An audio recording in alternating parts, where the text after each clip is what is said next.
इकडे खडकवासला धरण साखळी क्षेत्रामध्ये चांगला पाऊस झाल्यानं उजनी धरणामध्ये पाणी वाढण्यास सुरुवात झालेली आहे।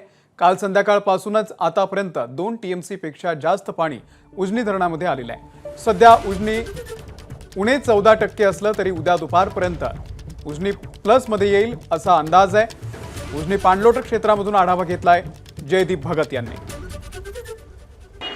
पाणी पातळीत वाढ होऊ लागलेली आहे। मी सध्या आहे उजनीच्या पाणलोट क्षेत्रामध्ये।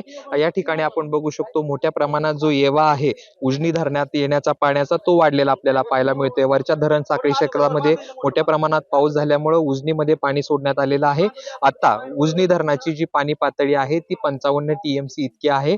खरं तर या उजनीची साठवण क्षमता 117 टीएमसी असली तरी 121 टीएमसी पर्यंत या उजनी धरणामध्ये पाणी साठवलं जातं। जवळपास 24 नद्यांचं पाणी या उजनी धरणावरती धरणामध्ये येत असतं आणि या धरणावरती पुणे, सोलापूर आणि नगरचा काही भाग अवलंबून असतं। सोलापूरकरांची तहान ही जी आहे त्या उजनी धरणावर अवलंबून होते। मागच्या वर्षी जे आहे ते पाण्याचं दुर्भिक्ष असल्याचं पाहायला मिळालं। पावसानं दडी दिली होती, त्यामुळे शेतकरी चिंतित होता। यंदाच्या वर्षी देखील कशीच परिस्थिती राहील की काय असे प्रश्न निर्माण होत असतानाच पुण्यामध्ये चांगला पाऊस पडला आणि त्यामुळे उजनी धरणाची पाणी पातळी हळूहळू वाढू लागलेली आहे।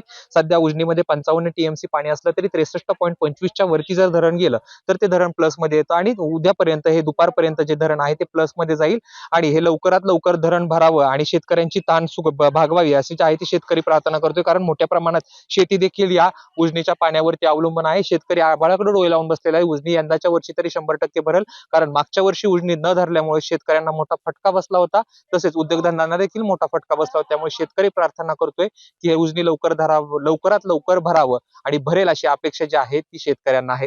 कॅमेरा पर्सन धीरज सह जयदीप भगत, एबीपी माझा, उजनी पाणलोट क्षेत्र। एबीपी माझा, उघडा डोळे बघा नीट।